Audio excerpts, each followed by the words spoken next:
my lane fast, call it high speed. I've been working hard, yeah, I've been working nightly. If you think you'll win, nah, likely. I be taking shots, yeah, cold-blooded, icy. Watching numbers grow is what I call sightseeing. In the front row, run it up when they hype me. The following grows, they know how to ignite me. Call me CEO, I've been running right, see.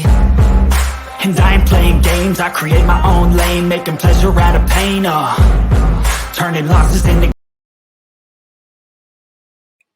I need to add myself into the stream, huh? How's it going, everybody? Welcome back to the channel. Welcome back to State of the Steelers. Welcome to the show. Today, we're talking the pregame show. We're talking the Pittsburgh Steelers versus the New York Jets. The matchup coming up tomorrow. Both teams are 1-2, looking to go back to make it back up to 500. I hope everybody's having a great time. Let me know if you guys can hear me good on the live chat. Hit that like button. Hit that subscribe button. Don't forget, guys, we're giving away 2 tickets to the Steelers versus Las Vegas Raiders on December 24th. Being a subscriber is the first step. Hit that subscribe button. So I'll say hello to a few of the guys and gals in the live chat already. We have Jared Devil. How's it going, buddy? Good morning, everyone. Steelers fan. Steeler Lee. Brian Brown, how's it going? Aleta Flores, good morning. Let's see. Thoughts on what Najee said about fans and media towards the team. You know, and for those that didn't understand, he kind of said that the fans and the media are somewhat trying to divide the team up or whatnot. I kind of called this out early in the season when so I write for Behind the Steel. I do write for Behind the Steel Curtain. I also have a Saturday-only podcast that's audio that comes out on Apple, Spotify, the whole 9 yards. Behind the Steel Curtain, just search up State of the Steelers. But about maybe a month right before the season started, I wrote an article for Behind the Steel Curtain titled, "Are the Pittsburgh Steelers Setting Up Mr. Trubisky for Failure?" And the reason I put that in there was that I felt that by the Steelers not announcing him the starter earlier, that it kind of overinflated the hope for the Black and Gold Nation that there's a possibility that Kenny Pickett was going to be the quarterback. Now, I indicated that, if the Pittsburgh Steelers would have, or I wrote down that the Steelers would have indicated that Mitch was the starting quarterback, the fans and everybody would have fallen behind him. It was very similar to like when he was first signed up as a free agent. I don't think anybody was too high on Mitch Trubisky prior to free agency and the Steelers acquiring him. I think that everybody thought that he was probably one of the best quarterbacks going into free agency, but that the free agency quarterback group wasn't that, high up there. And so, it took some time for some of the fans to kind of come around to Mitch Trubisky. And once the Steelers drafted Kenny Pickett, it's like, whoa, all the hype went that direction. And rightfully so. He's potentially the new franchise guy and a guy that is, a guy that is going to be the guy. He's the potential heir apparent.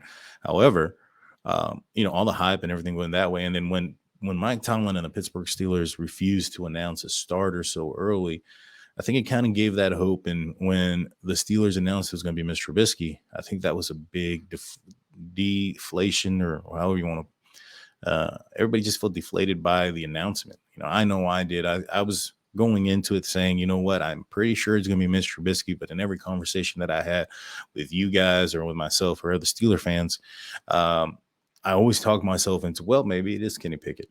And, it was pretty deflating once that news came out. Now, I indicated that if Mitch struggles early, or I wrote down in my article, if Mitch struggles early, you're going to get the Kenny chance and the booze. But I also put on there, because of what's going on in the media, because the media was already making it this big old thing, Kenny versus Mitch. It was a huge thing going throughout the offseason and up to the regular season as far as who should be the quarterback.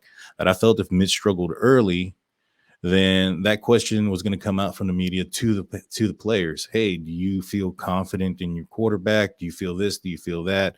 Would you like to see Kenny Pickett in there? Things of that nature, and that could cause a divide amongst the team. I felt that this was probably not handled the best, and I get it. Going in against the Cincinnati Bengals, you want to have that competitive edge. You want to go in there and make the Cincinnati Bengals prepare for 2 quarterbacks. However, outside of what the Steelers were saying, their actions were indicating that it was going to be Mr. Trubisky this whole time. And so, with that being said, um, you know, I don't think that the Cincinnati Bengals were too surprised when it was Mr. Trubisky. But, winning cures everything. And if the Pittsburgh Steelers can get back on the winning track, can take care of business this week, that noise, so to speak, that he was talking about, or Coach Tomlin and the rest of the team were talking about kind of, tuning out, will start to come down. And so, but at the end of the day, the fans want the Steelers to win, just like Brian Brown said. The Pittsburgh Steelers, we're the fans. We want them to win, want to have the best shot. And, at the end of the day, if they were executing properly, putting up points, maintaining the ball in time of possession, and them themselves not pointing the fingers, whether it's at Matt Canada or whoever, then these questions and these problems wouldn't come up, so to speak. But winning cures everything. Problems are going to be coming through when you're losing. And when you lose 2 games that, you probably could have, should have won, looking into the season prior to the season starting, you're looking at a Patriots team that, Mac Jones was kind of iffy. And then, Deshaun Watsonless Cleveland Browns compared to what the Pittsburgh Steelers have in the next few games. That was going to be the easier portion of your schedule. And so when you lose those portions of your schedule, the questions and stuff are going to arise. But great question, great comment. Thanks for the comment there, Steeler Lee. Let's see. Brian Brown said that, we just want the Steelers to win.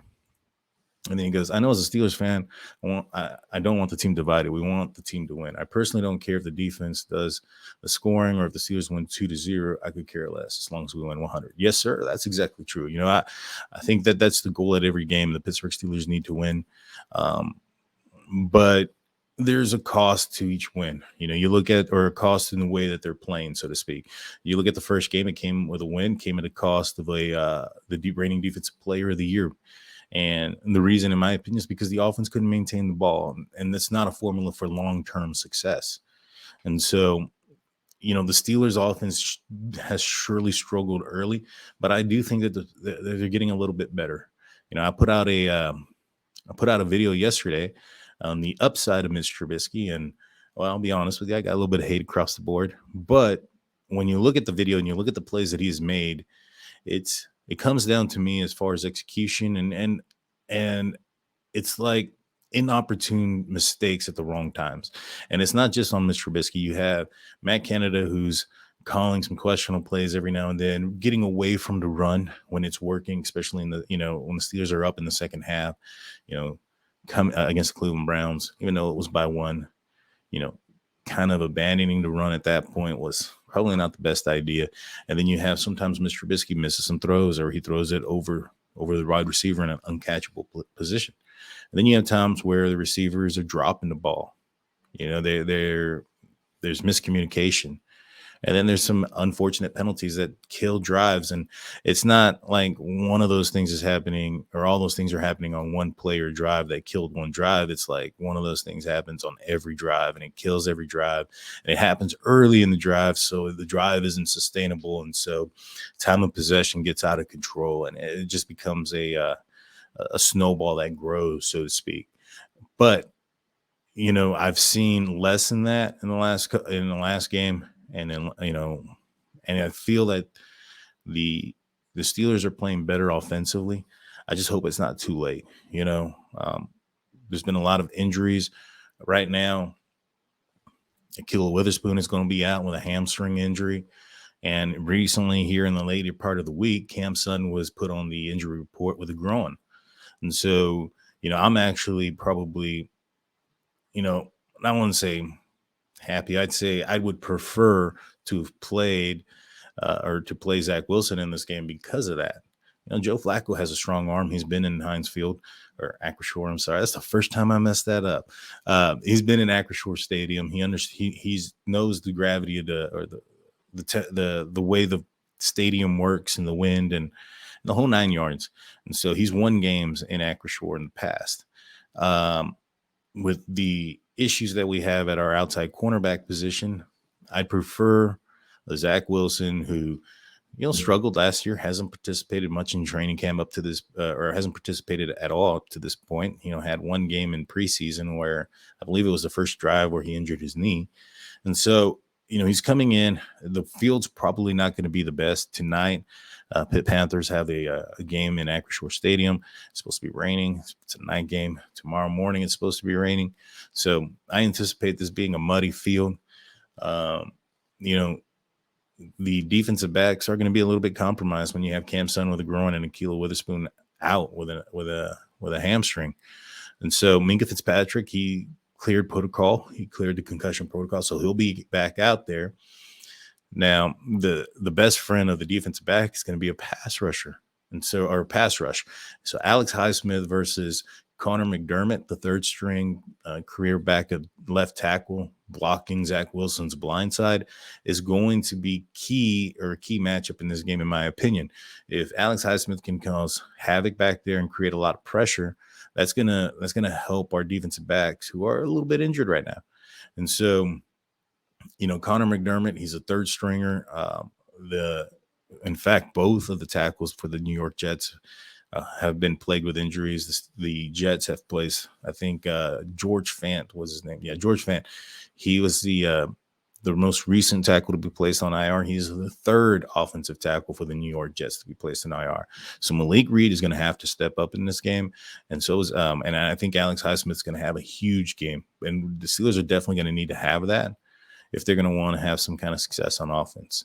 The Jets running backs have a pretty good run per carry.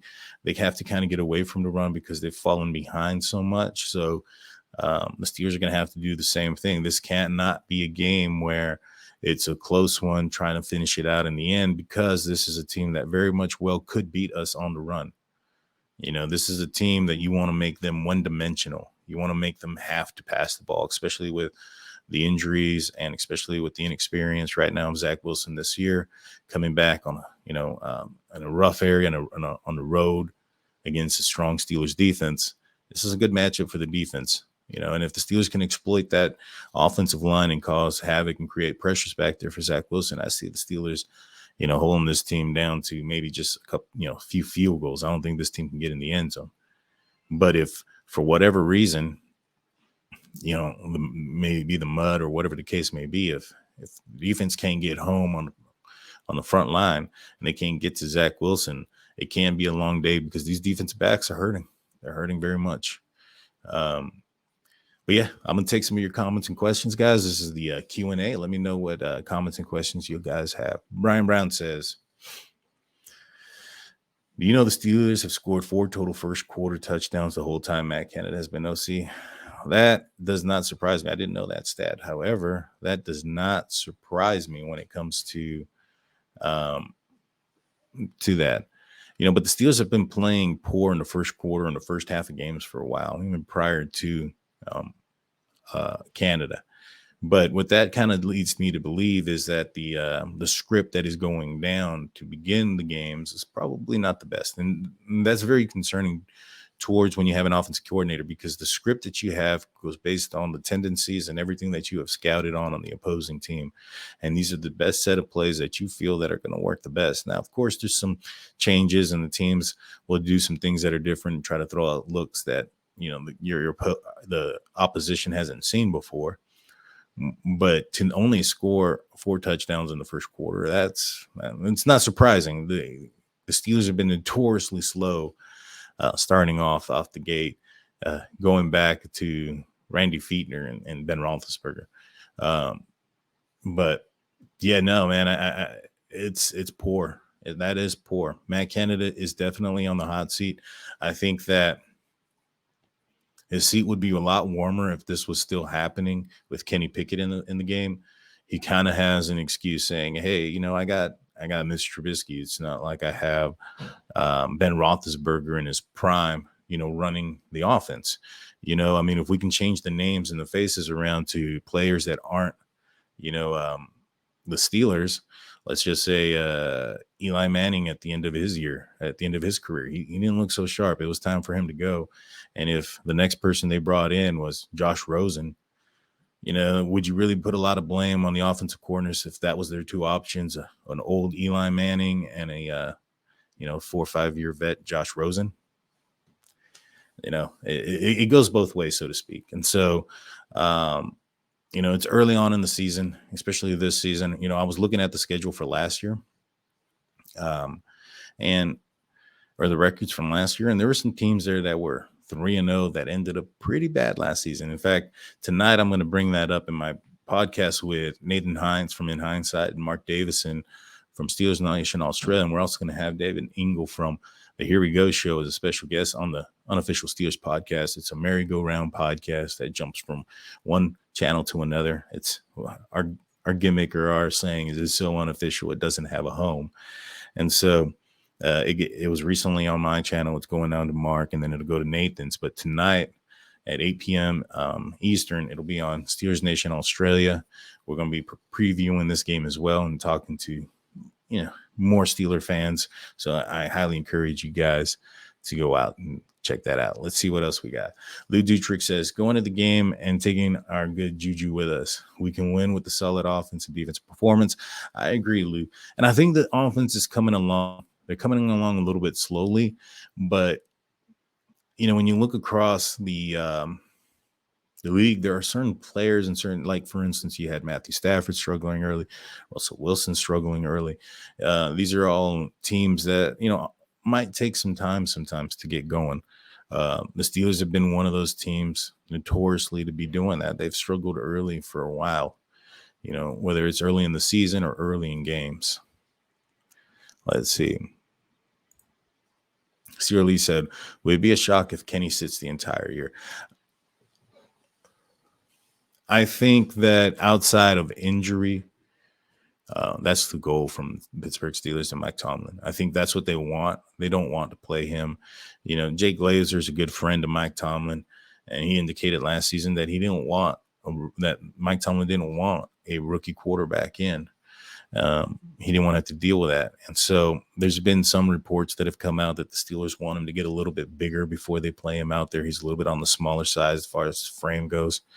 All those things make sense. It's, if they don't have to rush him, why rush a rookie quarterback and shock his confidence, things of that nature. I get it.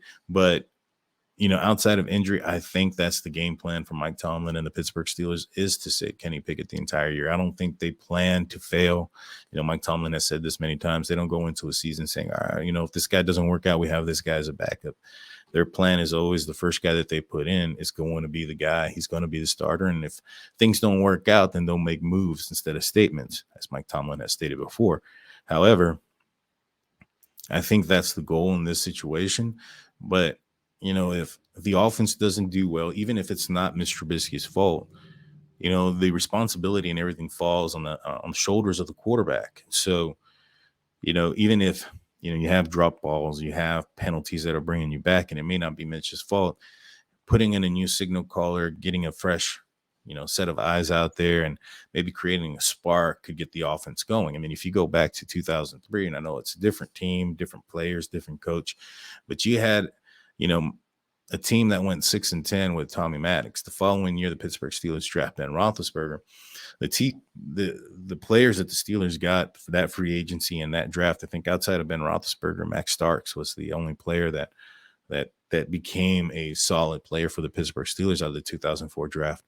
That team was relatively the same in 2004 as it was in 2003, except for the quarterback. And that quarterback had a spark, and he changed things around, and he got that team from 6-10 to 15-1 in AFC Championship appearance. And so, that, in my opinion, is very real. I mean, if you go back and you look at Ben Roethlisberger's performance as a passer in the first couple of games, and you put him up against, Tommy Maddox for what he did in 2002, Tommy looked like a better passer. He was more accurate. He was more decisive with his throws. He was more, he knew the offense better, and it was obvious. And the Steelers opened up the playbook for him. There was times in 2005 when Ben Roethlisberger went down and the Steelers brought in Tommy Maddox, and I felt like man, it felt like the Steelers were opening up the playbook more for Tommy Maddox than Ben Roethlisberger. And at that time, they were, because Ben didn't know the offense as well as Tommy did, and he wasn't as experienced. It didn't mean, though, that during certain times and when the stakes were up and pressure moments happened and you had to be clutch, that's where Ben Roethlisberger trumped Tommy Maddox completely. He was there. He was able to make the clutch plays and didn't change his the game didn't change him. The pressure moments, the pressure situations, downs, the stadiums that they were in, the opposition didn't change Ben Roethlisberger, and so that's what made him leagues above many of the other quarterbacks that have come through the NFL. Let's see. Good question, though. Good question. Brian Brown says, have you heard anything on Calvin Austin III? I have not. I honestly don't think, unless there is an injury on the wide receiver group, I don't think he's going to make an appearance this year as well. I mean, and I asked this question earlier in the offseason prior to Calvin Austin's injury to a lot of different folks, most of them from behind the steel curtain. I asked us, like, hey, if Calvin Austin's going to be seeing game time, who's coming off the field? You're not going to take Deontay Johnson, Claypool, or George Pickens off for him. Gunnar Olszewski, he's had that fumble against the Patriots, and I can say if that continues to happen, then yeah, that's probably one guy that you can take out. And the other guy that's been, getting a helmet throughout the entire time is Boykin. And Boykin has shown to be an amazing special teamer, especially down as the gunner. And so, Gunnar Olszewski, if he maybe puts the ball on the ground a couple more times, then I can see Calvin Austin coming back to the field. But, if that doesn't happen, I don't see there being a position for him. I mean, there's also another guy who has a helmet above him who's on the 53, who just hasn't got a helmet on game day, which is Sims. And so, I don't think we're going to see Calvin Austin this year. And it's unfortunate because he's got some really crazy speed. But, he missed out on crucial developmental portion of the year when they're implementing their meat and potatoes, so to speak, of the offense, their bones, their, what it is that they want to do. And then they add on to that. And so he missed that part. And it's a moving train that's going to be very difficult for a receiver who's projected to be maybe a fourth option, so to speak. So I don't think he's going to make an appearance unless there's an injury and or Gunnar Olszewski puts the ball on the ground. Let's see. Steelers fan says, I can't wait to see how the defense is gonna play. I'm looking forward to it. I think that the Steelers do well against younger quarterbacks. I think that Zach Wilson is a guy he's got a strong arm and he likes to use it. And he's going to try to fit some balls in areas that he may not need to, and that's gonna I hope he tests Minka Fitzpatrick, because if he does, and that could lead for points for the Steelers on the defense.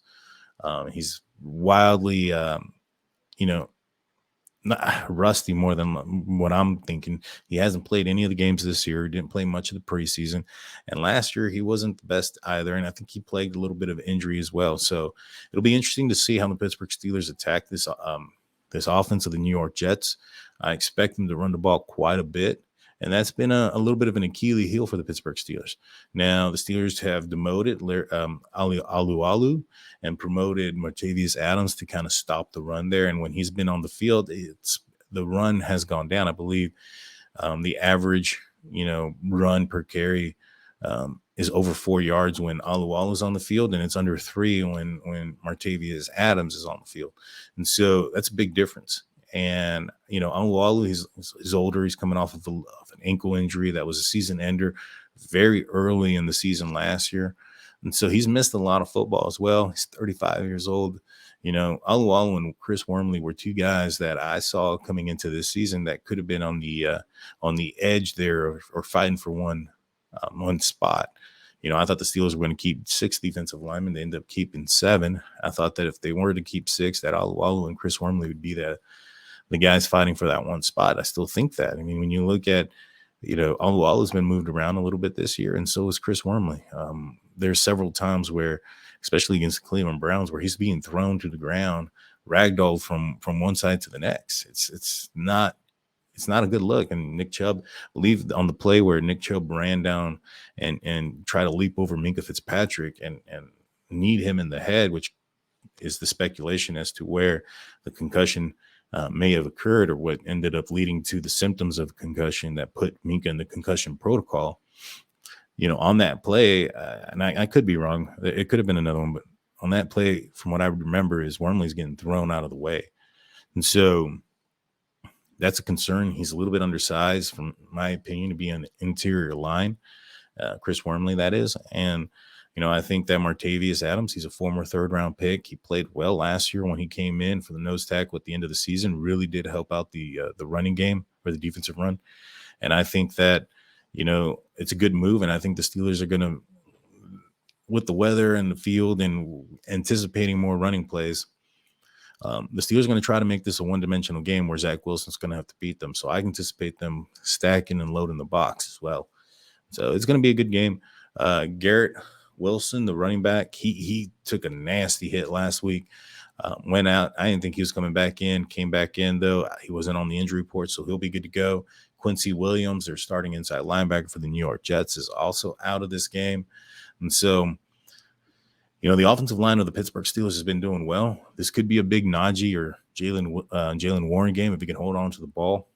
I think last game the Steelers kind of got away from the running game because of the fumble that Jalen Warren had.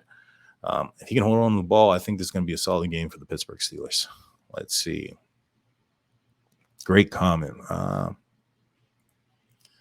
Steelers says, matchup I'm looking forward to see is Sauce versus Pickens.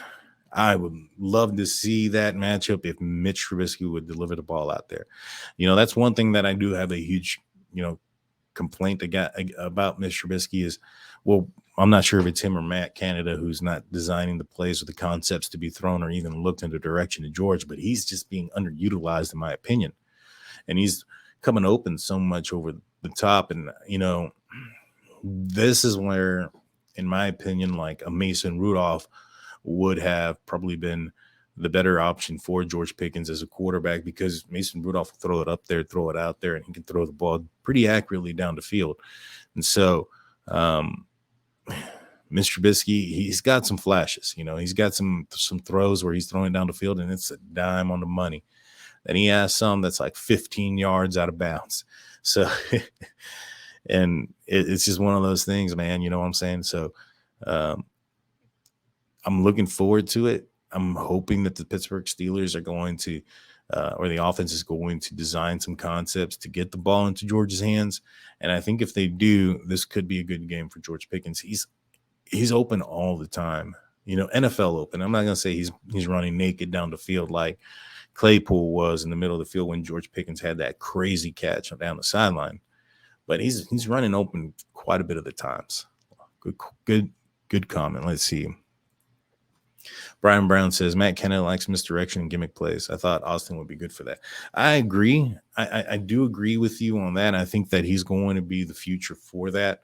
I just think that when it comes down to the timing of his injury and how long he's been out, and the players who's filled in have stepped up. I mean, when you look at who's been doing the misdirections or the jet sweeps, or who's been most, in my opinion, the best at it would be Claypool. He's more like he's a bigger receiver, which is crazy because he's a bigger receiver. You would think a smaller receiver, shifty and fast guy would be able to get those jet sweeps and those, reverses and play better with those types of offense. And yet Claypool's out there just dominating on that, having big runs. It's very difficult to tackle. It's like almost, like the Deebo Samuel of the 49ers for the Pittsburgh Steelers. And so, I think Claypool's done a fantastic job up to this point. But yeah, I mean, it would be nice to get him out there because of his speed, and it would be nice to get him into the open field. I just think that he's missed a lot of developmental football time. Great comment, though. I think the word is out on Minka. I doubt the Jets go near him. Then again, the Jets do have a young quarterback who's been out.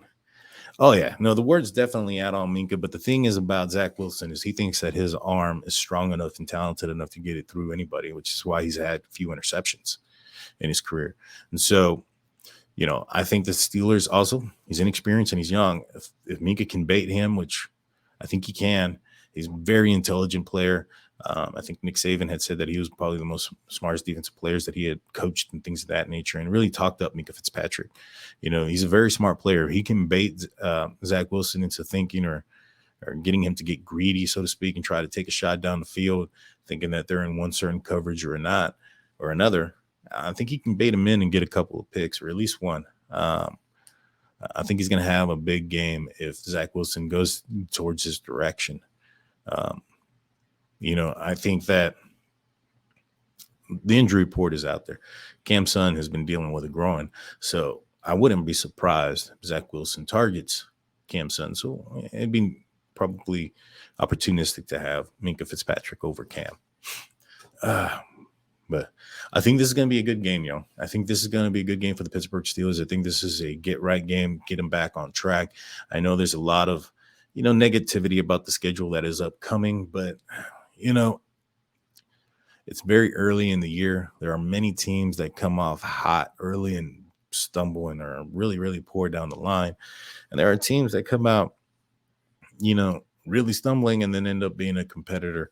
It's very early. It's still within the first quarter of the season. There's the first 4 games. The next game after this is against the Buffalo Bills, who are, not to look ahead, but, they got a lot of injuries on the defensive side. And Mr. Trubisky played for the Buffalo Bills last year. He may know what it is that their philosophy, that the identity of the Bills defense, what they want to do better than anybody else on our team, that's for sure. And so, or maybe Levi Wallace, he was a member of their defense last year. And so, with that being said, I think that, he can be competitive and make that game a competitive one. Don't count them out yet is what I'm trying to say. I'm not saying that they're going to win that game, but they got an opportunity. Brady looks old. Tua, that was a scary injury. Prayers to that guy. I hope he's okay. I hope he ends up, coming out of it okay. I just don't think that he should be playing anytime soon. I know the Steelers don't play the Miami Dolphins for a while, and when they do, if he's there, I don't know if he's going to be the same guy. I mean, this is 2 neck, back, head injuries, whatever you want to call it, back-to-back successions within 5 days. That's scary, man. I wouldn't put him out there for a while. And, Teddy Bridgewater, we saw him last year when he was with the Denver Broncos. I was in stadium for that game. It doesn't scare me. I think the Steelers defense can handle him fairly well. I think those are games that are potentially winnable. The Eagles is going to be a tough game for sure. I think that one's going to be a difficult game. And so is the Buffalo Bills, regardless of the experience that Mr. Trubisky has with their team, regardless of any of those things, the injuries. It's going to be a tough team. They're still very talented, and they got a quarterback out there that reminds me of a young Ben Roethlisberger. And so it's one of those things where I think, the Steelers are going to be okay. If the Steelers can win this game, they'll be 2-2, back up to 500. And I think that the Steelers will be, ready to continue to make another push. After the bye, the schedule gets significantly easier. I put that in quotations because this is still NFL talent. This is still an NFL teams that the Pittsburgh Steelers are going up against. And so, yeah, let's see. A couple more questions, guys, before I let y'all go. Let's see. Ryan Brown goes, do you think the Steelers defense is lacking in the run department, or are they just tired? They played really well in the first half. I think that had to do with tiredness. You go back to the Cincinnati Bengals game. They played over 100 snaps, and then the following week they get the ball run down their throat in the second half against the Patriots to turn around on a short week to go on the road against the Cleveland Browns team with an offensive line that's pretty talented and a runner that is a very strong runner. Nick Chubb, he's a beast, man. You got to give him credit. And so, yeah, I think that the physicality, all that stuff went down tremendously in the second half due to fatigue and tiredness. I think that, there's also some players that weren't doing so well. And I think the Steelers made some adjustments by putting Martavius Adams in the front as the nose tackle. That doesn't alleviate all the issues, but I think that Devin Bush played a lot better. He's been playing so much better since the regular season has started. Preseason, there was a lot of concerns about him. His heart, his will to play the game, so to speak, was in question because he didn't want to put his face mask into the pile, so to speak. But, he's come out and he's made some tackles. He's done some good things. He's stopped some running backs. I like what I'm seeing out of the defensive front. Now that they've put Martavius Adams in there, I think he did fantastic last season stopping the run, and so I think that the Steelers can make a big difference. I can't wait for this game to start tomorrow. Really can't wait. Let's see. DFMP925 says, the sad reality is we are having a discussion how the Steelers might beat the Jets. Yeah, it's true. I mean, I get it. This shouldn't be a team that the Steelers are going into where we're like, they could win, they might win. This should be a game that, in the past would be a game that we'd chalk up as a win when Ben Roethlisberger was a quarterback. But because of what the Pittsburgh Steelers have shown up until this point, I get it. I'm not thrilled about the offense either. I'm not thrilled about the decision to go with Mitch Trubisky. I know that, and I said this earlier, this was the Steelers' decision. They want him there for the entire year. That's not mine. I thought they should have started him from the get-go. I thought that him being 24 years old, as old as he is, the experience he has in college in a pro-style offense, and an offense that is similar to what Matt Canada runs or wants to run in Pittsburgh. When you look at, Pickett was recruited by Matt Canada to Pittsburgh. Now, Matt Canada never coached him. However, in interviews with Kenny Pickett, he mentioned that a lot of the Matt Canada playbook stayed in Pitt. The RPOs, the moving him around, things of that nature. And so, in my opinion, he was the most experienced quarterback coming into this season in an RPO offense, in an offense that is moving around, in an offense that is the Matt Canada, what it's supposed to be, the motions, the whole 9 yards. I'm not saying that he was in the Matt Canada offense, but a Matt Canada style offense. And so I thought he had the most experience in that. I thought that he was the most comfortable in preseason. I felt that he made decisions down the field more decisively and correctly. And when he did, he was able to deliver the ball, with accuracy. There was only a few times that they played him. And if you go back to the second game against the Jacksonville Jaguars, where they only played him 2 drives, I think that was done on purpose. And the reason being was to protect Mitch Trubisky, not to protect Kenny Pickett or anything like that.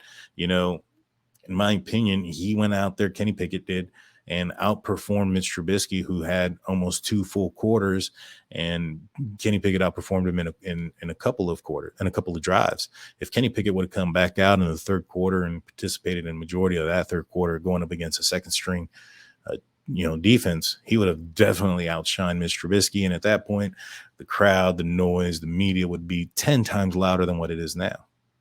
And so, in my opinion, I think they kind of did that to protect him. But I would have liked to have seen him. I was very disappointed when they did that. I wanted him to play in that third quarter, and I wanted to see him play against the ones, maybe even start in the third preseason game, because I thought he deserved it. He played well enough. He showed that he could handle this offense. At the end of the day, it wasn't even if he was better than Mitch Trubisky or if Mitch Trubisky is slightly better now. It's kind of like when I brought it up, way long time ago in the offseason, I said, hey, you know what? This is going to be a marathon. You have, this is when Mason Rudolph was being spoken about as being the best quarterback in training camp. And I was like, I'm not surprised by that. He's been in the offense. He knows the team better. He knows the receivers better. He's worked with them for years when it comes to Deontay Johnson and Chase Claypool. And he's got a familiarity with Pat Freiermuth and whatnot. And so, I told everybody, I was like, this is more like a marathon. And some people are going to start closer up to the front than other folks because of what they've done in the past or whatever the case may be. But if they're not a strong runner, they're going to get passed up eventually. And if the runners behind them are strong enough, they'll pass them up. It may not be at mile 1, it may not be at mile 5, but by mile 10, halfway through, they're going to get passed up. And I felt that by the time the regular season started, that Kenny Pickett had made enough gain and surpassed Mason Rudolph and made enough gain on Mitch Trubisky that it was pretty undeniable that he was going to surpass him fairly soon if given the opportunity to get out there and gain some experience. I felt that the first 4 games of the season were going to be probably the best opportunity to give him that experience. He had the Bengals coming in who didn't play much throughout preseason, especially their quarterback as well, who's coming off of an appendectomy. You had the offensive line that was from the Cincinnati Bengals that was also coming together, but had some injury issues. And so I felt that the Steelers defense was going to take charge and control of that game. You know, the New England Patriots, they ran the ball in the second half because of the time of possession that the offense couldn't maintain. And so those are games that are winnable. So was the Deshaun Watson-less Cleveland Browns. Jacoby Brissett isn't a world beater. You know, those were games, the New York Jets that were playing today or tomorrow. Those were games, in my opinion, that could have, you know, gotten Kenny Pickett set up for this daunting next portion of the schedule. And I felt a long time ago that they should have started him. But Mike Tomlin made this decision, and it's very hard now to pull Mitch unless he completely, you know, drops the ball out. And he hasn't shown that, you know, he really hasn't. He's protected the ball for the most part. And he hasn't been the reason why the Pittsburgh Steelers lose. It's just frustrating to see because, in my opinion, I think Kenny Pickett could do better. That's just my opinion. Let's see. Brian Brown. Good show, Daniel. Steelers family. Thank you very much. Thank you very much. The only answer they made a start agreement with Mitch before the Pickett draft. You know, I've heard that, and I really do think that that's a possibility. When you look at Mitch Trubisky's contract, I believe he has a 6-game deal there where he gets an incentive as long as he started 6 games of the year. And I think that might be what it is because he came in with a very low contract for a starting quarterback in the NFL. And there was some incentives there that changed it from like 14 to 27 million, something like that. And so one of the first incentives was that he starts 6 games. So I wouldn't be surprised that, you know, during the contract making of this situation, they told him, hey, you know, we're going to give you this deal. We're going to give you this many games as long as you don't get injured or any of those things. We're going to give you the opportunity to show what you can for 6 games. And that might be what it is, you know, and I'm not, you know, when you look at it, and I've heard, you know, folks that are former NFL players like Arthur Moats, for instance, and he's brought it up on his podcast, Arthur Moats and the Deke Experience, where it goes the other way, where there's incentives that a player is getting close to reach and the team bench him so that they don't have to pay him. Well, if they're willing to do that, I'm pretty sure they're willing to make some under the table deals with players to say, hey, you know, if you come with us and accept this deal here, we're going to guarantee you X amount of time on the field, you know, barring injury, of course. So that's quite possible. I don't put it past this team, especially when you look at the contract. And I mean, I don't put it past an NFL team doing that when you look at the contract that Mr. Trubisky has. So, yeah, and if that's the point, then, you know, we're going to see Mitch Trubisky play until week 6, which is the game that I'm going to be at against the Tampa Bay Buccaneers. And so I would really like to see Kenny Pickett start by then so I can wear my Kenny Pickett jersey while I'm out there. But I digress. Whoa, man, we're already hitting the 45-minute mark. So that being said, guys, I'm going to let you guys go here pretty soon. My score prediction for this game is 27 Pittsburgh Steelers to 13 of the New York Jets.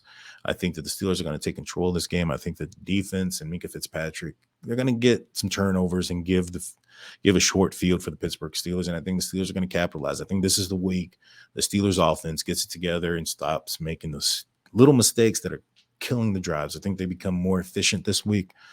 And I think this is the week where they start to make a little bit of a push and make a little bit of noise, so to speak. If not, Kenny Pickett's coming in pretty soon, in my opinion.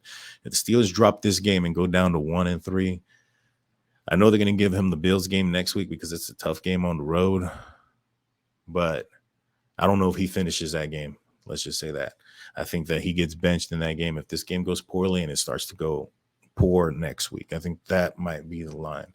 But who knows? There's been a lot of rumors going out there that I've heard that if Mr. Trubisky struggles this week, we might see Kenny Pickett in the end in the second half of this game. We'll see. Tune in to find out, so to speak. Tonight at 8 p.m. Pittsburgh time, me, Mark Davison from Steelers Nation Australia, and Nathan Hines from Inside Side will be doing a show we call the Unofficial Steelers Podcast. It's a merry-go-round podcast that goes around our channels. Tonight it's on Mark Davison's channel. Devin Engel from the Here We Go show will be a special guest. You don't want to miss it. So catch me there tomorrow. We'll be watching the game. Afterwards, I'll have the post-game show. I tend to do mine a little bit later just because I know some folks want to watch the second game. So my post-game show usually airs between the end of the second games and before the Sunday night football game. So please hit that like and subscribe button so you don't miss that, and ring that notification bell so you're notified of all of my lives and daily segments, and that also so you can get entered into the challenge or the contest, to win 2 Steelers tickets against the Vegas Raiders this December 24th. Being a subscriber is the first step. Description or whatever you want to call it is in the description, how you enter and all that other stuff. But with that being said, real quick, Brian Brown goes, Wheels on the Bus podcast. Yeah, that's basically what it is. And we go round and round. And so you don't want to miss it. So catch me there tomorrow after the game around 7 p.m. or so, 6:30-ish. I'll be going live talking about the post game. That being said, guys, I'm Daniel J. This is State of the Steelers. Peace.